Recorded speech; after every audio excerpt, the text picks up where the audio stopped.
Hello everyone. अब आ गए एक नई यूनिट सीरीज लेके work energy power.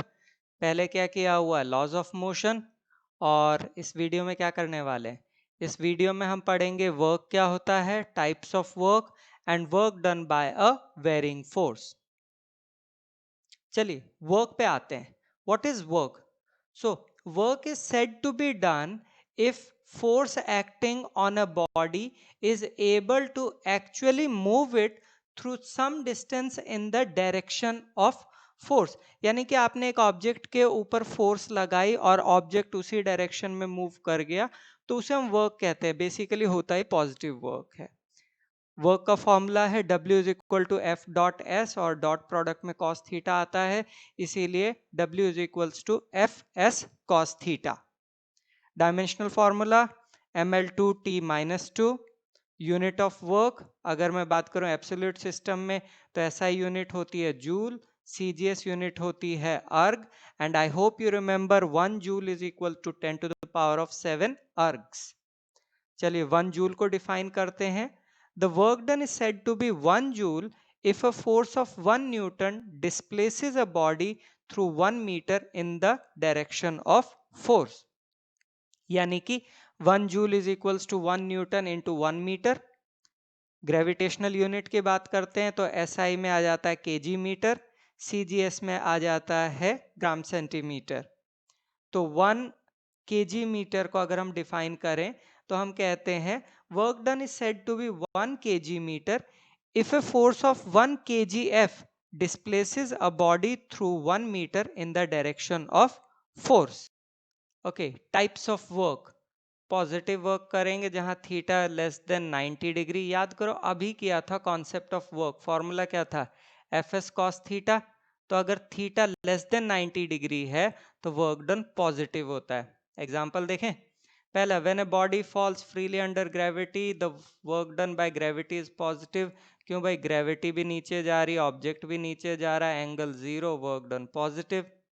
When a horse pulls a cart on a level road, the work done is positive, क्योंकि horse भी इस साइड फोर्स लगा रहा है, कार्ट भी इस साइड मूव कर रहा है, तो वर्क डन पॉजिटिव है।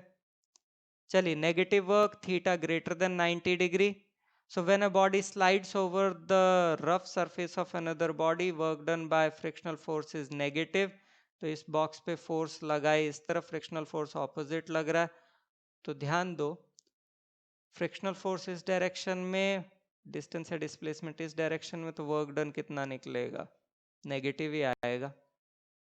When two like charges move towards one another, work done by electrostatic force is negative, क्योंकि like charges repel करते हैं। चलिए तीसरा, जीरो वर्क, थीटा 90, क्योंकि cos 90 जीरो होता है। So when a coolie travels on a platform with load on his head, work done by the coolie is zero, क्योंकि wait यानी कि फोर्स एक्टिंग डाउनवर्ड्स और मूवमेंट ये इस डायरेक्शन में, तो एंगल कितना निकला 90, cos 90 होता है जीरो। दूसरा example, when a body is moved along a circular path, work done by the string is zero. क्यों? क्योंकि इसमें फोर्स ये हो गई और ये डिस्प्लेसमेंट, दोनों के बीच का एंगल हो गया 90 डिग्री, तो वर्क डन जीरो। चलिए एग्जाम्पल समझते हैं। पहला, a cyclist comes to a skidding stop in 10 meter.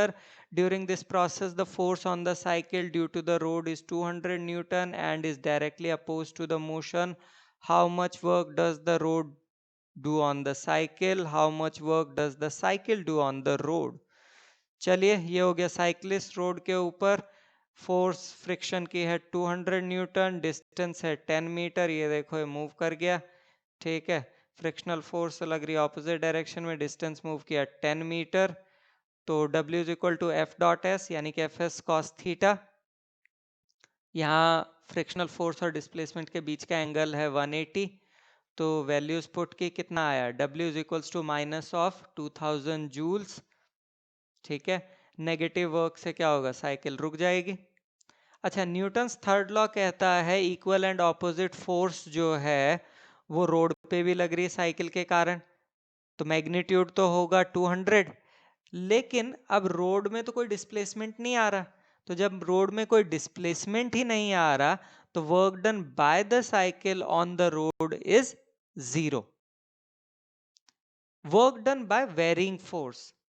ठीक है, तो ये देखो हमारे पास दो पॉइंट्स हैं ओ एंड बी। ओ से ए का डिस्टेंस हमने S1 कहा हुआ है, ओ से बी का डिस्टेंस हमने S2 कहा हुआ है। ये एक ब्लॉक है जो P पॉइंट पे रखा है, तो हमने सपोज किया ये जो ब्लॉक या बॉडी है पॉइंट P पे है, और इस पे हमने फोर्स F लगाई जिससे P से Q मूव कर गया।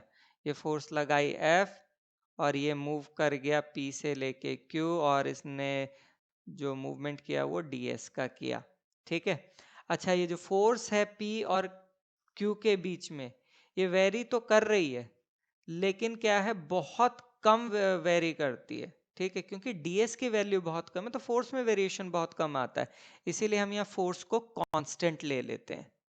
ठीक है, तो small amount of work done by force between the points P and Q is equal to F dot ds। ठीक है, अगर टोटल वर्क डन निकालना है तो इंटीग्रेट करेंगे A से B की लिमिट्स में, या S1 से S2 में भी कर सकते हैं। ठीक है, इसी को आगे अब ग्राफ से समझने की कोशिश करते हैं। तो हमने फोर्स पोजीशन ग्राफ बनाया। ठीक है, इसमें O से A जो है वो S1 कह दिया, B पोजीशन जो थी वो S2 कह दी, और इनके बीच में लग रही थी फोर्स। दो हमने पॉइंट P एंड Q लिए, P dash Q dash corresponding हो गए, डिस्प्लेसमेंट ds का था। वर्क डन होगा dw is equal to F ds। ठीक है, यानी कि लिख सकता हूँ P dash into P dash Q dash, यानी कि area of P dash Q dash जो शेडेड रीजन है वो। अगर टोटल वर्क डन निकालना है A और B के बीच में तो क्या करूं, S1 से S2 में इंटीग्रेट करना है F डॉट ds को, या F डॉट S कह लें यहाँ पे। ठीक है, यानी कि एरिया ऑफ B डैश। चलिए एग्जाम्पल समझते हैं। A woman pushes a trunk on a railway platform which has a rough surface. She applies a force of 100 Newton over a distance of 10 meter. Thereafter she gets progressively tired and her applied force reduces linearly with distance to 50 newtons. The total distance through which the trunk has been moved is 20 meter. Plot the force applied by the woman and the frictional force which is 50 Newton. Calculate the work done by the two forces over 20 metre. Okay, so ये हमारा graph है। सबसे पहला क्या था, 0 से 10 में उसने 100 न्यूटन की फोर्स लगाई थी 10 मीटर तक के डिस्टेंस में। उसके बाद वो थोड़ा थक गई थी तो उसकी क्या फोर्स रिड्यूस होके 50 हो गई थी। ठीक है, 20 मीटर उसने कवर किया था। हमने ये सारे पॉइंट्स को नाम दे दिया। ठीक है, work done by the women निकालना है तो एरिया ऑफ रेक्टेंगल MNPO जो ब्लू शेडेड में है, plus area of trapezium PNRT which is in red shade. ठीक है, एरिया ऑफ रेक्टेंगल होगा OM इंटू MN, और एरिया ऑफ ट्रपेजियम होगा half sum of parallel side, तो पैरेलल साइड है PN and RT into the height which is PT। अब सारी values रखी हमने यहाँ पे, तो मेरे पास निकलता है work done by the woman as 1750 joules. Work done by frictional force that is equal to the area of rectangle OATB, frictional force negative होती है इसलिए, और ये वाला area that is OA into AB which is minus of 50 क्योंकि ये minus 50 है, into 20 क्योंकि ये plus 20 है। ठीक है, that gives minus of 1000 joules। चलिए next example, a body of mass 2 kg initially at rest moves under the action of an applied horizontal force of 7 Newton on a table with coefficient of friction 0.1. Compute the work done by the applied force in 10 seconds, work done by friction in 10 seconds, work done by the net force on the body in 10 seconds, and interpret your results। Okay, क्या क्या given है, m given है, u0 t 10 seconds, okay, F is 7 Newton and mu k is 0.1। okay, we know F is equal to ma dash, तो F7 है, M2 है, तो a dash निकला 3.5 metre पर सेकेंड स्क्वायर, और F इक्वल टू क्या होता है म्यू आर यानी कि म्यू mg। ठीक है, म्यू की वैल्यू 0.1 है, m इज 2, g इज 9.8, तो इससे मुझे मिला frictional force is equal to minus of 1.96 newtons. चलिए आगे चलते हैं। We know F is equal to M A double dash, ठीक है, क्योंकि उसमें कितना एक्सेलरेशन वो निकालना है हमने, वो निकलता है माइनस ऑफ 0.98, तो टोटल एक्सेलरेशन इन दोनों का सम होगा, दैट इज 2.52 मीटर पर सेकेंड स्क्वायर। डिस्टेंस निकालते हैं सेकेंड इक्वेशन से, s is equal to U T plus half A T square, ठीक है, u is 0, t is 10, a we have found out, सब वैल्यूज पुट की तो डिस्टेंस निकला 126 मीटर्स। अच्छा, work done by the applied force in 10 seconds, so w is equal to fs, applied force is 7 and the distance covered is 126, that gives 82 joules. Work done by frictional force कितनी है, minus of 1.96 into the distance is 126, that gives w is equals to minus of 247 joules. Work done by net force is equal to the total force, which is 7 minus 1.96 multiplied by 126, that gives w is equals to 635 joules. चलिए next question, ये बड़ा interesting है। यहाँ figure दिए हुए हैं दो, ठीक है, पहले वाले में मैन क्या कर रहा है, 2 मीटर जा रहा है 15 केजी का वेट लेके हाथ में, दूसरे में सेम डिस्टेंस है लेकिन अब रोप से कर रहा है, ठीक है।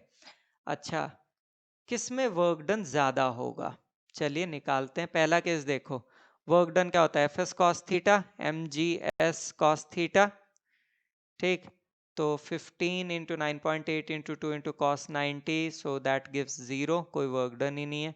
दूसरे सिनेरियो में वर्क डन वही एफ एस कॉस थीटा यानी कि M G S cos theta, okay, cos 0 आ रहा है यहाँ पे, ठीक है, तो टोटल वर्क डन आपका आ जाएगा 294 जूल।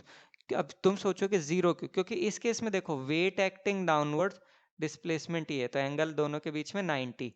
यहाँ देखो आपका क्या है, मूव अप्लाइड फोर्स भी इसी डायरेक्शन में, ये फोर्स, और मूवमेंट भी इसी डायरेक्शन में, ठीक है। अब ये मत समझना इस केस में यहाँ कोई फोर्स नहीं लगा रहा है, सिर्फ इसे लेके जा रहा है, तो यहाँ एक ही फोर्स है, वेट, जो नीचे की तरफ लग रही है, जबकि इस सिनेरियो में वेट तो नीचे है लेकिन ये जो फोर्स लगा रहा है हम उसकी बात कर रहे हैं।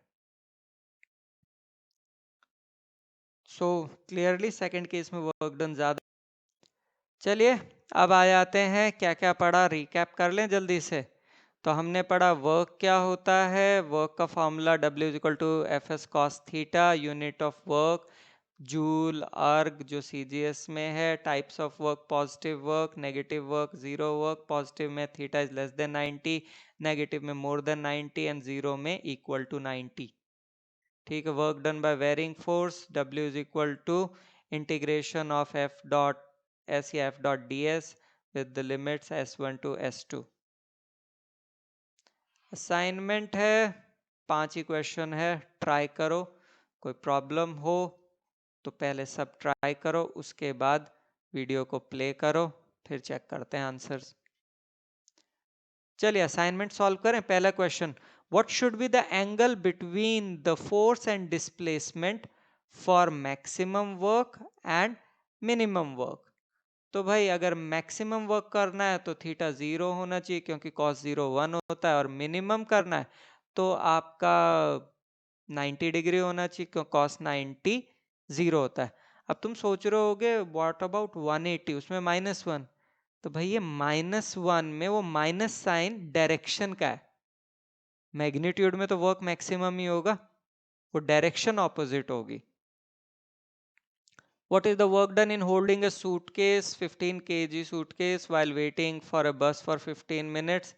0 क्योंकि displacement ही नहीं है, ठीक है। A body constrained to move along the z-axis of a coordinate system is subjected to a constant force given by this. Okay, what is the work done in moving a distance of 4 meter along the z-axis?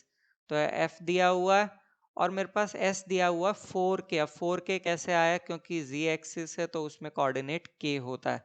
अब तो सीधा है यार, W is equal to F dot S okay, dot product में हमें पता है सिर्फ इन दोनों का प्रोडक्ट जो कि 12 आएगा, तो आंसर आ गया 12 जूल, क्योंकि आई डॉट के 0 होता है, जे डॉट के भी 0 होता है, तो ये दोनों 0 आ गए थे।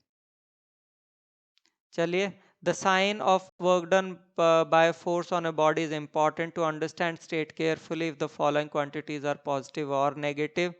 पहला केस देखें, work done by a man in lifting a bucket out of a well by means of a rope tied to the bucket, तो वर्क डन पॉजिटिव है क्योंकि फोर्स और डिस्प्लेसमेंट एक ही डायरेक्शन में। Work done by gravitational force in the above case negative है क्योंकि weight आपका क्या है, वर्टिकली डाउनवर्ड और डिस्प्लेसमेंट वर्टिकली अपवर्ड्स है। तीसरा, work done by friction on a body sliding down an incline plane, friction का तो हमेशा ही नेगेटिव होता है यार, फ्रिक्शनल फोर्स क्योंकि डायरेक्शन ऑफ मोशन को अपोज करती है। Work done by an applied force on a body moving on a rough horizontal plane with uniform velocity, तो ये पॉजिटिव है, क्यों, फोर्स और डिस्प्लेसमेंट दोनों एक ही डायरेक्शन में। Work done by the resistive force of air on a vibrating pendulum in bringing it to rest, rest पे ला रहे हो तो नेगेटिव वर्क डन होगा क्योंकि direction of resistive force direction of motion के ऑपोजिट है। A particle moves along the x-axis from x equal to 0 to x equal to 5 meter under the influence of force given by F equal to 7 minus 2x plus 3x square. Calculate the work done in doing so. So भाई ये क्या दिया है, F दिया हुआ है, x1 दिया है, x2 दिया है, वर्क डन क्या होता है, dw is equal to f dx, integrate करूंगा टोटल वर्क डन निकलेगा with in the limit 0 to 5, हमने वैल्यू पुट कर दी, फिर हमने सबको सेपरेट कर लिया। अच्छा, 7 बाहर आ गया, 2 बाहर आ गया और 3 बाहर आ गया। अच्छा, dx का इंटीग्रेशन होगा x, यहाँ से इंटीग्रेशन से समझ लो इसे, ठीक है। दूसरा x dx का होगा एक्स स्क्वायर बाय 2, फिर एक्सप्लेनेशन दिया हुआ तुम्हारे लिए, और एक्स स्क्वायर का होगा एक्स क्यूब बाय 3, ठीक है। फिर सारी वैल्यूज पुट की, यानी कि upper limit minus lower limit, upper limit minus lower limit, upper limit minus lower limit, solve किया तो वर्क डन आया 135 जूल्स। चलिए, acknowledgement, thank you so much Google, Bing, NCERT, जहां से जो इमेजेस मिले। और भाई नेक्स्ट वीडियो जरूर देखो, किस चीज पे है, काइनेटिक एनर्जी पे। Thank you so much.